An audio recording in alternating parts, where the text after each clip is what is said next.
जास्त कितीला येता येतं बरं का. आपल्याला देवाची आज्ञा किती वारायची कमीत कमी आषाढी कार्तिकी विसरू नका माझं.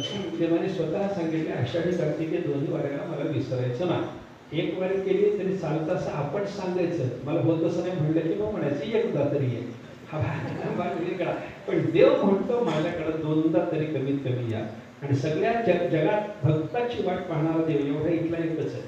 वाट पाही उभा भेटीची आवड. सगळ्या भक्तांची जिथं कुठे आपण जाऊ तिथं देवाची वाट आपल्याला पाहावी लागते. पण इथला देव कसा आहे? हा भक्ताची वाट पाहतो. भक्ताची वाट पाहणाऱ्या या देवाच्याकडे कितीदा यावं? कमीत कमी दोनदा. जास्तीत जास्त 12 वेळेला आपल्याला दर महिन्याची वारी करणारे लोक आहेत नाही. आषाढी कार्तिकी या 2 वाऱ्या. त्याच्यानंतर चैत्री माघी याही वाऱ्या थोड्याशा मोठ्या प्रमाणामध्ये साधू पुरुषाने सांगितल्या. त्याच्यापुढे जर आपण विचार केला तर महिन्याची वारी तुकोबा यायचे जे मूळ पुरुष